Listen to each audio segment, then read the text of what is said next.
Hello.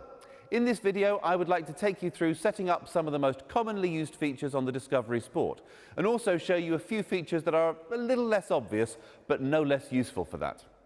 The first thing I would recommend is to download the Land Rover Iguide app. This contains not only a full searchable copy of the handbook, but also a reference guide for warning lights on the dashboard, a frequently asked questions section, and a visual tour around the inside and outside of the car, with information on the controls, buttons and features. It's a great source of immediate information when a question pops into your head, or you just see a button and wonder, well, what does that do? Another download is the Land Rover Remote app.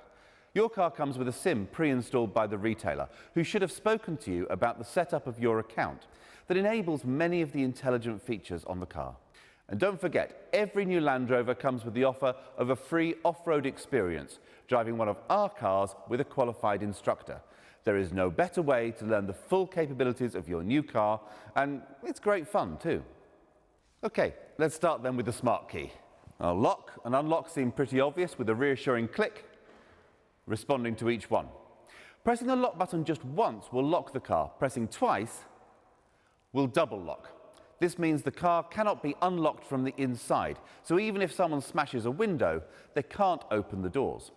Next, there's a button to unlock just the boot. If you have a powered tailgate, this will open or close the tailgate automatically, so do ensure that there is space for it to safely operate. Now, there are sensors that will stop it if obstructed, but you'll notice I use my arm rather than my head to demonstrate that. Powered tailgates can also be operated by the button above the number plate on the outside, a button by the driver's knee inside, and a button on the back of the tailgate itself. If you wish to adjust the height the tailgate opens to, for example, if you've got a garage with a low ceiling, reposition the tailgate to the desired height, hold the button on the tailgate until you hear a beep, and this will store that height to memory. If you have the hands-free gesture tailgate, so long as the smart key is in your pocket, sweeping your foot under the rear corner of the car, will trigger the tailgate to open or close. Next, there is a handy button to trigger the lights. So if you're approaching the car in the dark, or simply trying to find it in a dark car park, this will switch the lights on. By default, they'll stay on for 30 seconds. This can be extended up to 4 minutes if you want, using the instrument panel in the car. More on that later. Unlocking the car will also trigger the headlights, and they'll remain on for a short period after locking to provide light to see you to your door. The final button is a panic alarm. Press for 3 seconds or press 3 times in 3 seconds, and the horn will sound and the hazard lights will flash.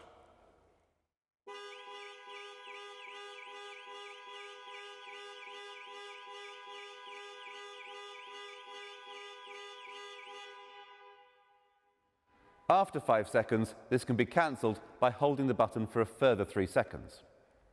Holding the unlock button down will operate global opening, lowering all the windows to allow air into the car before you enter on a hot day.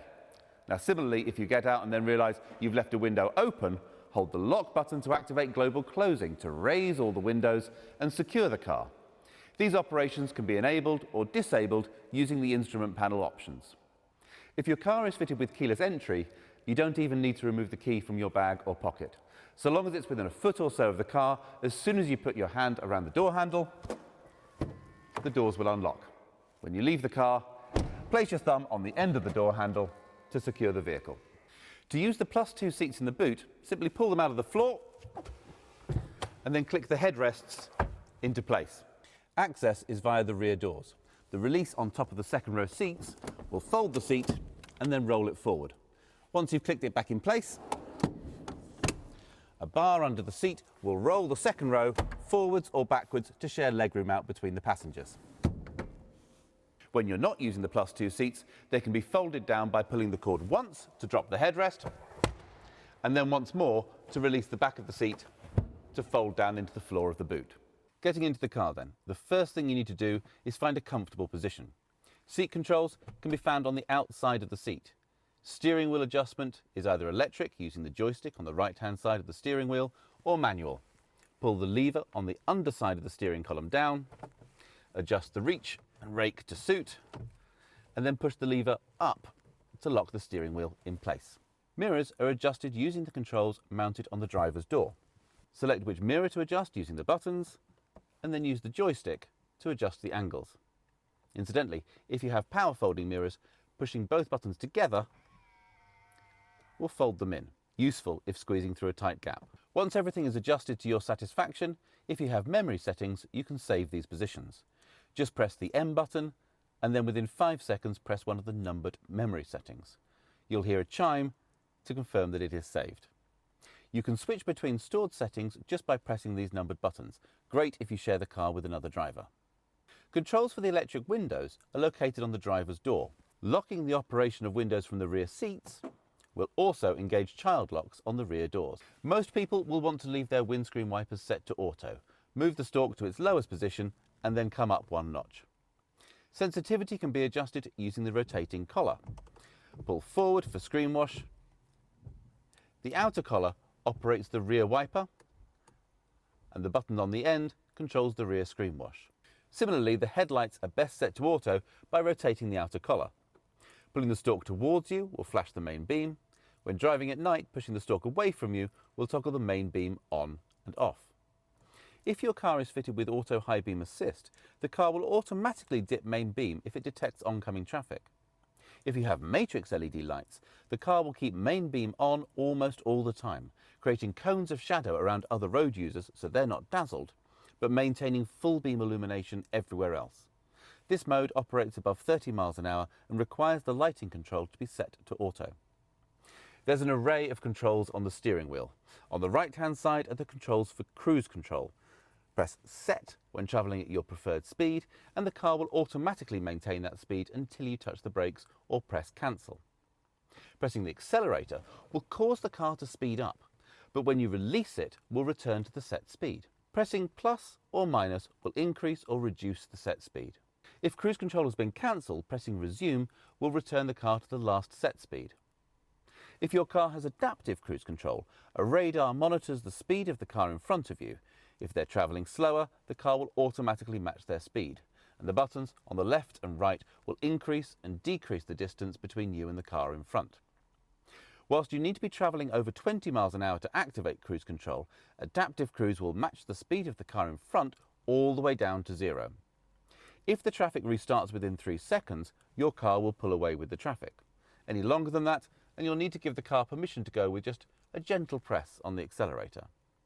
This function means that adaptive cruise control can be used in tiring stop-start traffic situations. The Limb button switches the function between cruise control and speed limiter. Lane Keep Assist can be toggled on and off with the button marked with converging white lines. If the heated steering wheel is fitted, the control will be found here. On the left side, the circular dial controls volume and buttons to skip tracks or change radio stations. The menu button triggers the instrument panel menus, allowing configuration of safety systems, heads-up display and driver convenience features, while the outside of the dial controls navigation through these menus. Explore these options to set the car up to your preferences. The phone icon will answer a call or start the process to dial a contact on a connected phone. Pressing it during a call will end that call. A quick press on the voice control button will allow you to use voice commands. Wait for the chime and then just say, "Call home." A full list of the available commands can be accessed on the main infotainment screen. Starting the car is as simple as putting your foot on the brake pedal and pushing the start button. For manual cars, press the clutch. So long as the smart key is in the car somewhere, the engine will start. When you switch the car on, the 10-inch infotainment screen will display 3 main options: navigation, media and telephone. If you haven't already paired a phone, it will prompt you to do so. Tap on the Phone tab, then open Bluetooth devices on your phone and select Discovery Sport. Accept pairing on both your phone and the screen, and from now on it should automatically pair every time you get in the car, allowing hands-free calls, voice dialing and music streaming over Bluetooth. Text messages can be displayed on the main screen, and a soft key allows for them to be read aloud. On Apple phones, it's necessary to enable this feature by selecting Settings and Bluetooth, then selecting the connection to the vehicle and enabling Show Notifications. If you prefer, connecting your phone with a cable will allow Apple CarPlay or Android Auto to mirror your phone screen on the car's infotainment system. A long press of the voice command button on the steering wheel will then connect you to your phone's voice assistant. Going back to the home page, tapping on the Media tab will take us to DAB radio. Tapping Source will reveal the phone that you've just paired as a possible audio source. Radio stations can be easily selected from the menu, or you can simply use the voice commands from the steering wheel. Tune radio to BBC Radio 2. The third option from the home screen is the Navigation Pro system, standard from S level upwards. To input a new destination, tap on the magnifying glass and then type any postcode, address or point of interest into the search box at the top of the screen. You can also search for businesses and transport links, hotels and restaurants. Where possible, the system will show TripAdvisor reviews. Destinations can be easily set by voice. Navigation, take me to 33 Baker Street, London. As well as appearing on the main 10-inch screen, navigation instructions will also be shown on the cluster display in front of the driver.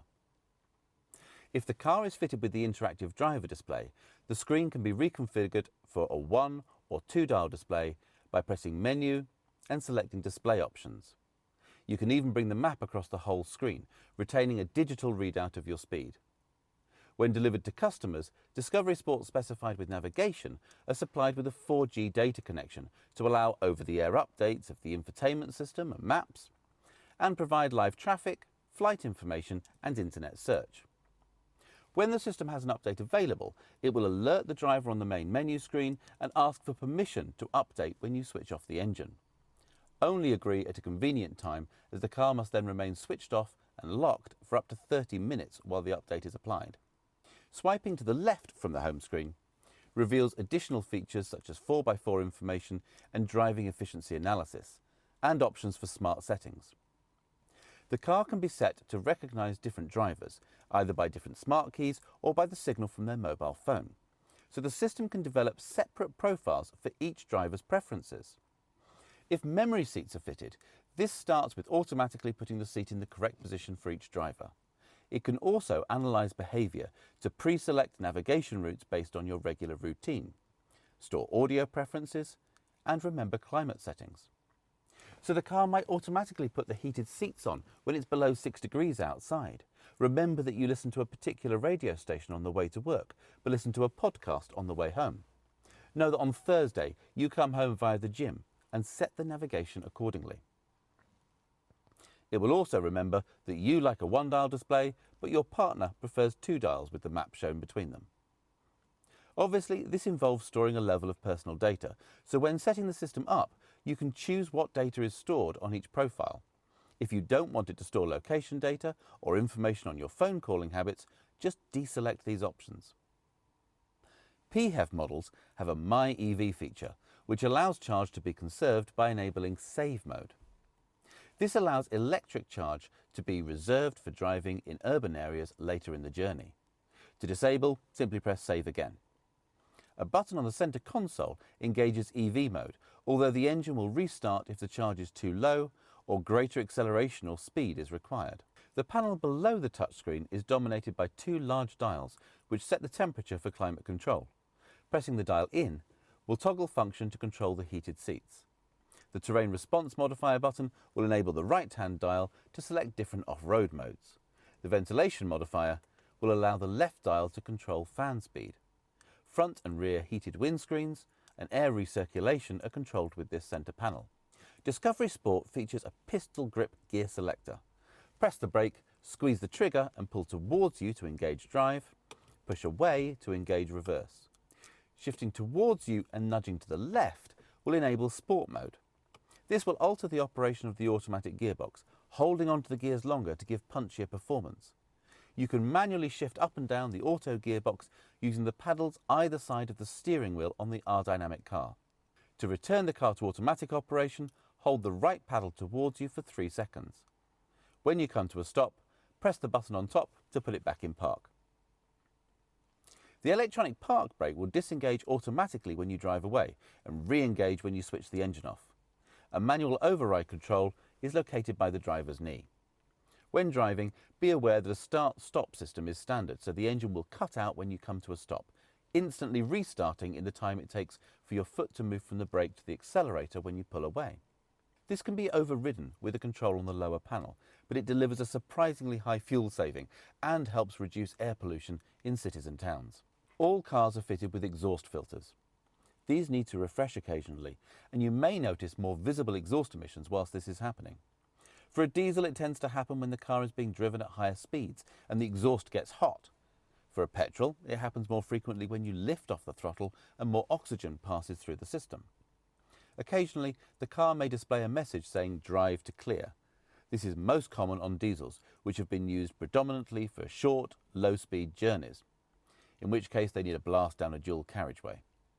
For petrols, it happens when they've been used under load, like towing.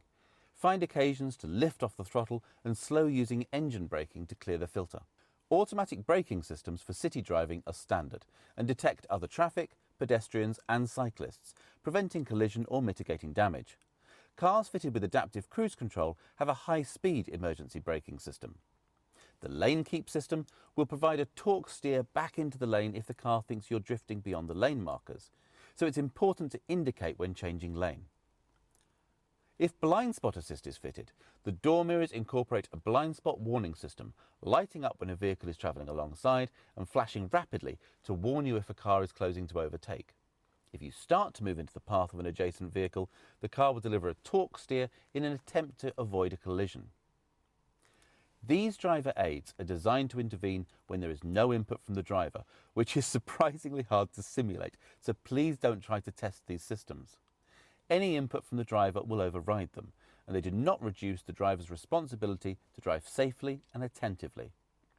They can be deactivated, but as all of them have been shown to save lives both inside and outside the vehicle, they're switched on by default, and we recommend leaving them that way. For additional safety, in the event of an accident where the airbags are deployed or the fuel safety cutoff is activated, the car will automatically contact emergency services, sending GPS location data. Emergency services can be contacted at any time by pressing the right-hand button above the rear-view mirror. The left-hand button summons breakdown assistance. Both these buttons have covers to avoid accidental operation. When refuelling, simply press the filler flap. So long as the car is unlocked, it will open. When fueling PHEV models, switch off the engine and press the button marked with a petrol pump icon near the driver's knee. This will equalise the pressure in the fuel tank and unlock the filler flap. A smart mechanism will prevent filling with the wrong fuel, but as an additional reminder, diesel cars will have an additional spout for topping up with diesel exhaust fluid. Warnings will flash up on the information display to let you know when you're running out. You get about 1,000 miles notice, and if it runs out, as a legal requirement, the engine will not start.